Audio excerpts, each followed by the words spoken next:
A young woman's death leaves a whole lot of questions. And then we take a look at Seattle's haunted vending machine. Is there really a vending machine that is somehow a pocket to another dimension that can serve you drinks that were discontinued years ago? Today on Dead Rabbit Radio.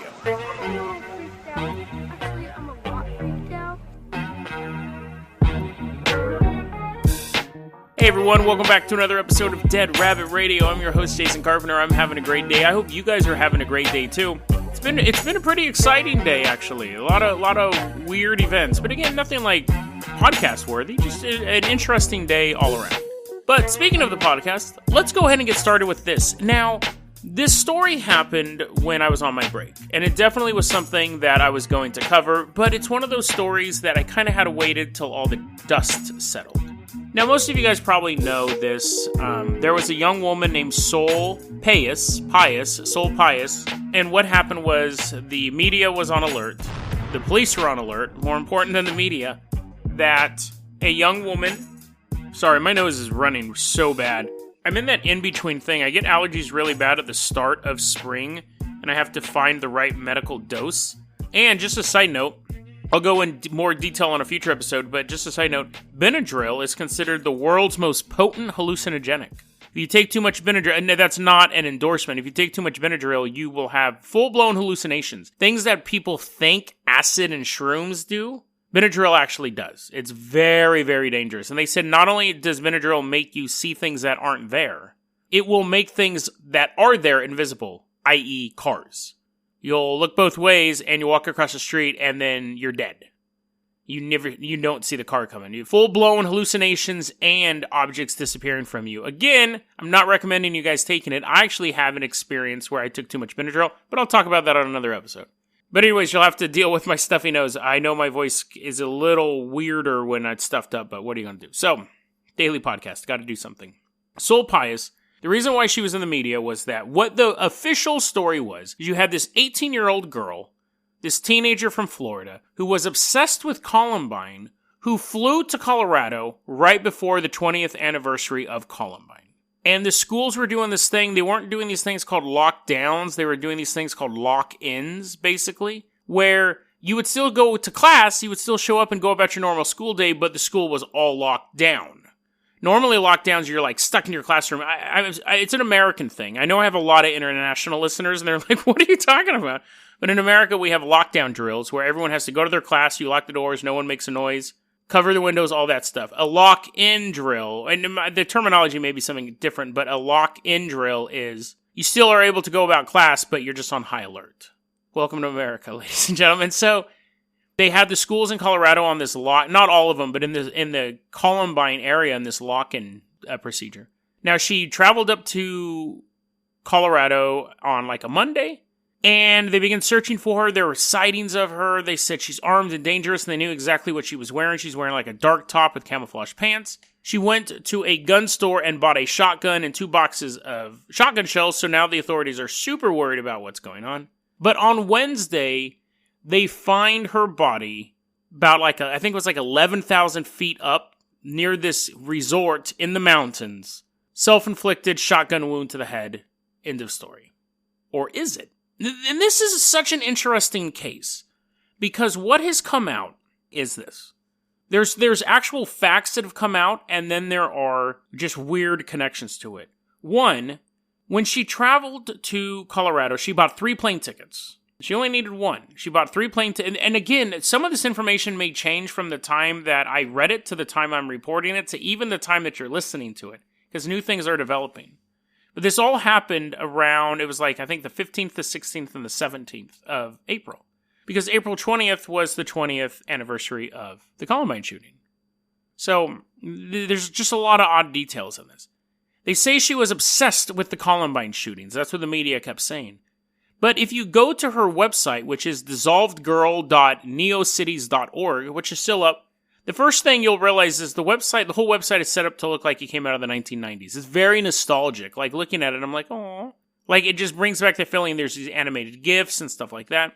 And there's nothing really on the website to make it seem that she's obsessed with Columbine. So this was her personal website where she posted like song lyrics and stuff like that. Dissolved Girl is like a Massive Attack song. She was really into like Marilyn Manson and the Deftones and all this stuff. All like this 90s type music. I think the Deftones and Marilyn Manson are still around, but you know what I mean. So she was really into that 90s feel. But not a lot of stuff of Columbine. There's a couple sketches of guns, and there's a sketch that may or may not be one of the Columbine shooters. It's hard to tell. So then the story was, whoa. She told people she was obsessed with Columbine. She didn't put it on her website, but she was obsessed with Columbine in general. That's what she mentioned to her friends and family. Now, that may be true. We have no way to verify that. What the story is that when she went missing from Florida, her parents were alarmed because they felt that she had this obsession with Columbine, so they called the police. The police called the FBI. That's when they began tracking her, because she used her real driver's license and everything to get the plane tickets to fly over. Then they know she went to a gun store where she showed her driver's license again and got the shotgun and the 2 boxes of shells. So now they're really concerned. They begin kind of tracking her around. They find that she had gone to a gun forum site asking, how easy is it for an 18-year-old from Florida to buy a shotgun in Colorado? And people are like, oh, it's pretty easy. This is how you do it. But what they have realized is that when she went up to that resort, she went up to an area where no cell phones would work. She went up there early enough during the manhunt for her. The police believe she never even realized they were looking for her. So she wasn't like on the run. That's why she went up to the mountain. She just went up to the mountain. She took an Uber up there, and they said, here's the problem with it. She took an Uber up to a place where her cell phone wouldn't work in the middle of the snow. So there was no way for her to get an Uber back. She didn't bring a tent. She didn't bring a jacket. She had no supplies to stay in the snow, except for a duffel bag containing a shotgun and 2 boxes of shells. But so the police at this point, and you'll see a difference of opinion in certain articles, but the police at this point believe she traveled to Colorado to purchase a firearm and to kill herself. She told the Uber driver she always wanted to see the snow. So she took an Uber up to a super snowy place. There is a lodge up there, but it wasn't open at the time. She took the Uber up there, wanted to be in the snow, and she killed herself. Tragic story. Now, is it possible that she took the Uber up there thinking the lodge would be open and she was kind of biding her time until the April 20th, where she would go back to Columbine and revisit it 20 years later with a shotgun?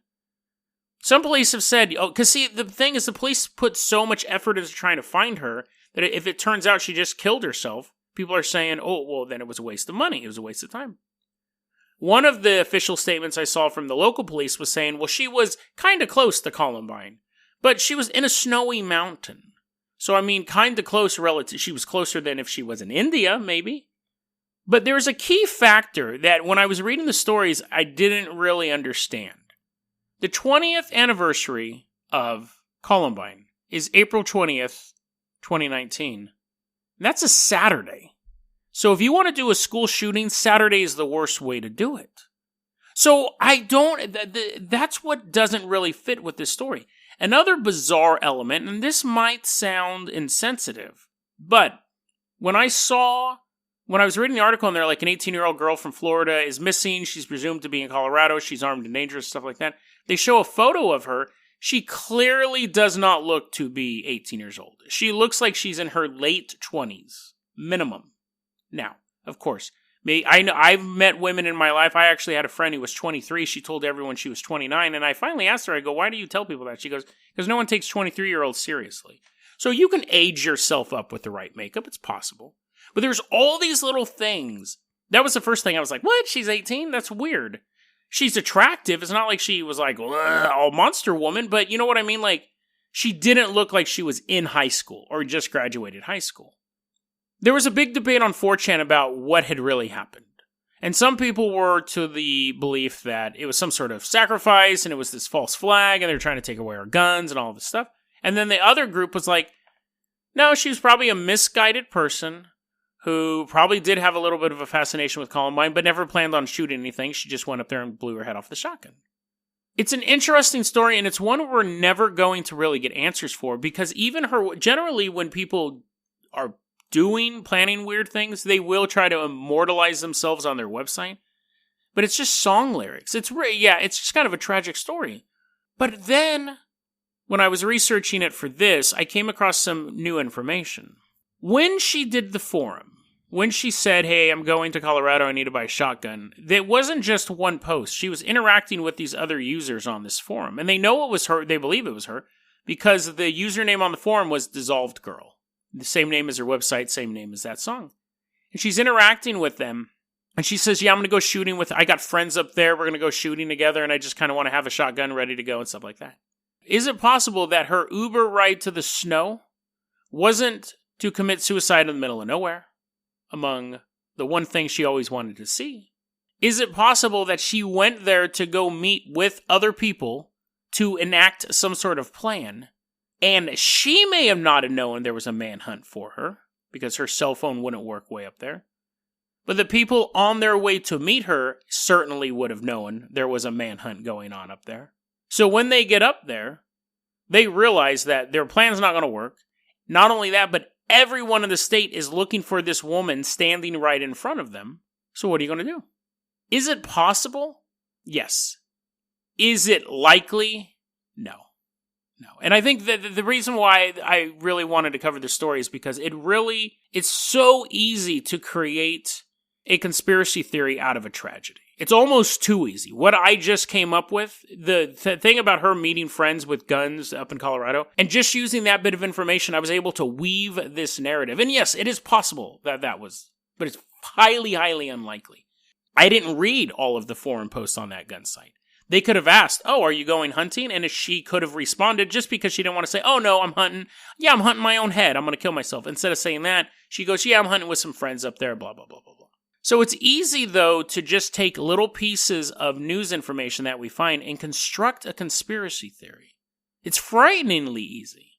And I know I barely pronounced that word, but you know what I mean. It's just interesting because it shows how conspiracies grow and how easily they can be created. And why we have to be skeptical of stuff when we come across it. I think that this young woman, based on what I read on her website, was depressed, and she didn't think she had anything to look forward to. Pretty much in her own words, she was saying a lot of that stuff on her website. I think she really did just want to see the snow, and it's easy to get a gun in Colorado. So I think all of those things combined, it just happened. Maybe she did want to go up there during the anniversary of the Columbine shooting, but that could have been a fluke. But either way, whatever the reason why, she's dead. So, yes, depressing topic to talk about on our Friday episode, but something I wanted to cover as soon as I could, and I was on the break when that happened. So, the next story, though, is a lot more upbeat. Nobody dies. There's no anniversaries of mass casualty events. And it's funny because it's one of those conspiracy theories that I actually really got into, and I was actually kind of mad. Like, I was upset when I discovered something about it. So, let's go ahead. Oh, damn it, I was about to say Jason Jalopy, but that blew up. Don't worry, the Carpenter Copter and the Jason Jalopy are coming back. I just need to get the parts for them. Just need to get some parts. But for right now, let's go ahead and take the Dead Rabbit dirigible. It's slow enough, and we're only going to Seattle. We're going to Seattle, Washington. So we don't need to get there super fast. We can take the slow route, which is every route in a dirigible. We're just looking out the windows. Seeing if we can see any Bigfoot walking around. So we're in the Dead Rabbit dirigible, and eventually we see the city of Seattle. We slowly lower down to the city. Hope no one steals anything off the dirigible. Actually, what could you steal off a dirigible? Like, there's no tires or nothing. I guess you could just vandalize and pop the balloon, and then we'd be stuck in Seattle. But we're actually landing in an area known as 10th and John Street. Actually, it's not an area. That's just a cross-section. But anyways, 10th and John Street. It's the Capitol Hill area is what it's called. Capitol Hill. And in this little neighborhood, in this quiet, unassuming neighborhood, is an old Coca-Cola machine from the 1970s. And it is beat up. It's completely trashed. But it works. So, hey, do you have any money I can borrow? You got 75 cents? That's how much it takes for soda here. You got 75 cents? Okay. So you give me 75 cents and I put it in my pocket, and then I go, do you have another 75 cents? That's for later. I have to do laundry. So you give me another 75 cents. We put it in. Now, there's something interesting about this vending machine. It's a real vending machine, by the way. Something interesting about the vending machine. You see there's a label to press for Coca-Cola. Obviously, it's a Coke machine. There's another label that says Mountain Dew. Now, if you frequent Taco Bell often, there's two things you know. One, diarrhea is a very, very harsh thing to go through. And two, Mountain Dew is a Pepsi product. And there's actually a lot of restrictions where you can't have a Coke product and a Pepsi product served at the same location. Now, gas stations can do it and things like that, but generally, like a vending machine or a Taco Bell, they're about the same level of cleanliness. They can only have one or the other. But this machine has Coca-Cola and it has Mountain Dew. It has some other flavors. And then it has a button, or actually a few buttons, labeled Mystery. Rumor says, now the machine does exist and it does work. But according to rumor, you press the Coca-Cola button, a Coca-Cola Classic comes out. And not just a Coca-Cola Classic, but a Coca-Cola Classic before it was called Classic. You see, when I was a kid, we just had Coca-Cola. And then someone decided to come out with a drink called New Coke. It was actually just they changed the formula to Coke. And nobody liked it. It was this huge flop. So then they brought back the original recipe called Coca-Cola Classic. And it's funny because that's actually a conspiracy theory too. The conspiracy theory back then is they had Coca-Cola Classic. They wanted to change from like sugar to corn syrup or something like that. But they knew people would reject it. So for about a year or two, they sold a different drink called Coke. Everyone hated and wanted the old drink back. And by then, enough taste buds had changed. So when they brought back Coca-Cola Classic, it wasn't the same recipe. That was their goal all along, was to change that recipe. But they had to give it some time. So that's a conspiracy theory as well. But anyways, old Coke, but it's cold and fresh. The mystery buttons, you could get anything. You can, if you're lucky, you'll get like a Pepsi, maybe a Squirt, some Sprite. If you're unlucky, you'll get a Dr. Pepper or a Mr. Pibb or a Barks root beer, which I'm not a huge fan of that. But anyways, is it Barks? But it doesn't matter. Anyways, you don't know what you're going to get. Every time you hit the button, a different drink will come out. And, rumor says, some of those drinks have been discontinued for years. No one has ever seen anyone open up this vending machine. No one has ever seen anyone refill it. Ice cold Cokes pop out of it regularly. In the area, for a span of about 16 years, the earliest article I could find on this was in 2002. But most likely it was around before that and then just over time became newsworthy. It's not like it showed up one day and some journalist was like, I got it! Stop the presses! Haunted machine! Like it would be an urban legend that was working in this neighborhood. And then some lifestyle reporter would be like, oh, that's kind of interesting. I'm going to cover that. So people in the neighborhood know about it. People travel from other parts of Seattle to test it. Because you're like, really? It's a haunted machine? Yeah, they're like, yeah, we don't know who operates it. We don't know who collects the money. We don't know how the drinks get in there. But you put 75 cents in, a drink comes out. I was like, this is awesome. This is like the most boring episode of X-Files, but it's still a real-life episode of the X-Files. It's still this machine that exists that defies what we know about the laws of vending machines and how they operate in the universe. There's certain things we know. You have to stock them. You have to take money out. Right? I mean, that's I guess that's all we know about vending machines. But anyways. So from the earliest article I found was in 2002. The latest article was in about 2018, July of 2018. And they all say the same thing. The story that I just told you. But there is one article, oh man, this made me mad. There is one article as I kept digging into this because I was like, hot dog, this is the best story I've ever covered. This is real proof of something bizarre that you can visit anytime. One article in 2014 said, hey, we solved the mystery. Don't scroll down if you don't want it spoiled for you. And I thought, oh, it's probably a goofy picture. It's probably just nothing. And it is a photograph of two people in broad daylight stalking the soda machine. And I was like, no. No way.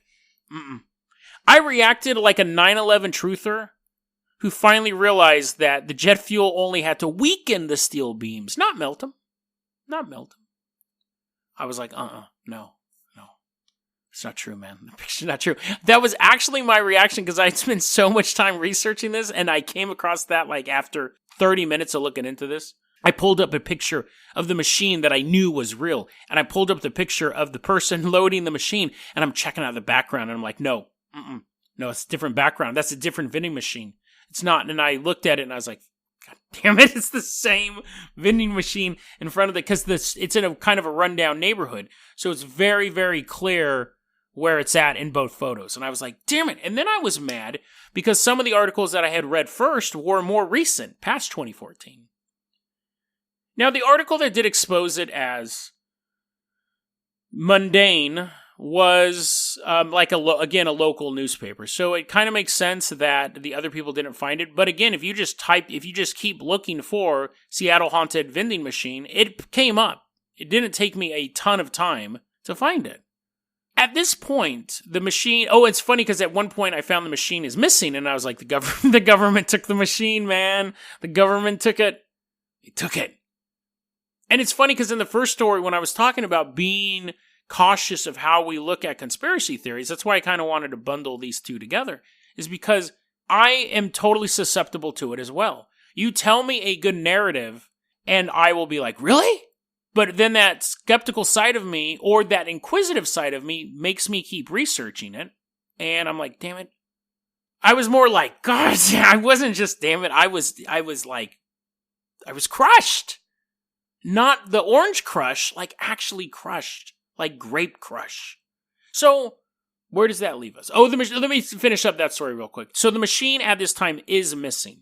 Now, I should have been a little skeptical, and I don't know why I didn't pop up on it earlier, but the machine has a Facebook page, and then at that point I thought, well, maybe someone's running it. But you could figure maybe it's just a fan page. Maybe it's no big deal. Anyways, the machine's missing as of July 2018, and on the Facebook page, it's like, I needed to go for a walk. And now they're hashtagging stuff like, mystery machine on the move. Oh, and before that happened, the prices raised to $1.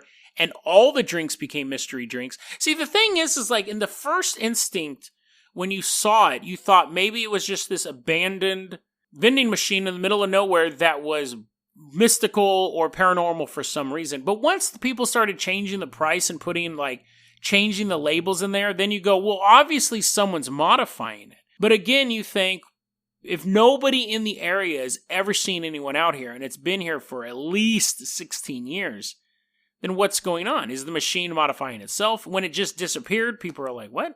And then I realized, I think that obviously people in the area saw, if they could get a photo of these people refilling it in broad daylight, then obviously people in the area probably did see people refill it from time to time, but it was a fun urban legend for a wacky city of Seattle. But this is really what my takeaway was on this. The reason why I fell so quickly for it is because I believe that is where we will find the paranormal. I believe that the paranormal hides in the mundane. The speculative hides in the everyday. Because that is in plain sight. I used to have a job where I dealt with lots of cash. And you're dealing with pennies, you're dealing with notes, you're dealing with coins, you're dealing with all this stuff. Massive amounts of these things. And I thought, in the billions of coins that are out there in the world, a few of them are proof of alternate realities. Because if we look at the story of the man of Torred, who I covered a long time ago, man, that was like episode 20. And he supposedly traveled from an alternate dimension to our dimension. If someone is walking around and they shift realities and they have coins in their pocket and obviously if you handed someone a dollar bill and it had a picture of Mike Tyson on it, you'd be like, what? But when's the last time you looked at coins? Like really looked at coins, really looked at a penny or a nickel. Out of the billions of coins in the world, time travelers and people slipping through alternate dimensions, when they're in the middle of a city that they don't know how they got there or where they're at, and they need to go and use a vending machine, they're going to put those quarters in. And those quarters are going to be of a president who never existed in this reality. Or in the case of a time traveler, a president who doesn't exist yet. And he was just a sloppy time traveler. That's where we'll find this stuff. And those coins just get tossed in the mix and with millions and billions of other quarters and they're constantly getting spent. But as I always dealt with all these coins, I thought, within the monetary system, if there is such a thing, especially alternate realities, like more so alternate realities than time travel, but you can see that too. Definitely with alternate realities. Within the monetary system, statistically, there would be proof of people coming from alternate dimensions to ours with a pocket full of coins and spending them. Especially if the shift is so small that the person entering our dimension doesn't realize they're not in their home dimension. They would just walk to the grocery store, buy some stuff, pull their coins out. And it wouldn't be until closer examination when you looked at that coin when you would be like, that is not a U.S. president. Who is Booger McFartface? Like, who is this dude? Like, we've never heard of this guy before. We probably should elect him because that's a kind of a dope name, but who is this dude? So that is what I mean by, I think that the truly paranormal does hide within the mundane. A guy who shows up who's like, I'm from the future, there's going to be these great civil wars, I have this time, like John Titor, but we have a lot of people like that. There's going to be these civil wars, and I have to get this time machine, and da-da-da-da-da. And they're posting stuff on the internet, and they're doing like these like ARG-esque things, would be swept up by the government so fast, they would disappear. Absolutely disappear. Every trace of them would disappear. But if someone came to the past and kept a low profile and was going about their business, but was sloppy with what they were doing, wearing clothes that are not made yet, and leaving a jacket behind at a restaurant, someone like picks it up and they're like, what? Blue Ivy has her own clothing line? She's like 3. And I actually think she's a boy. I'm not for sure. But anyways, that would be the giveaways. It would be in stuff left behind that we leave behind every day. Lint from pockets that is made up of material that hasn't been synthesized yet. Things like that. That's where I think you'll find that stuff. And that's why the vending machine really kind of spoke to me. Because anyone could say, I'm a medium, I come from the astral realm, I have these magical powers, blah, blah, blah, blah, blah. But they are easily noticeable, easily debunked, but if they are real, you wouldn't hear about them. The government would either buy them out or take them out.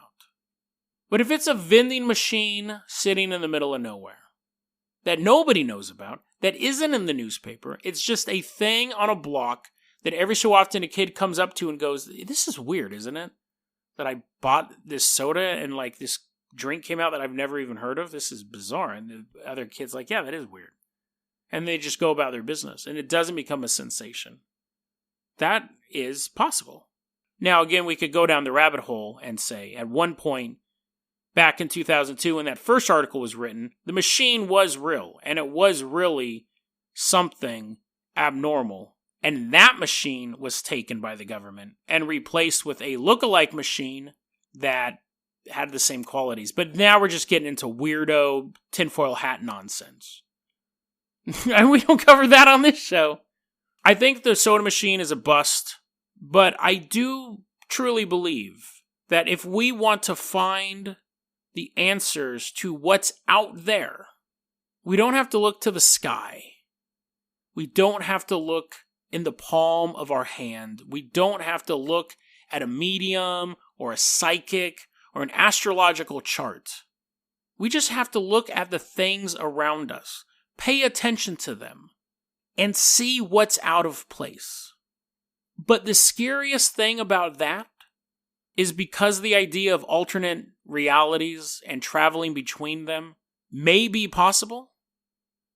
One day you may be looking for those small changes around you, and you realize everything has changed.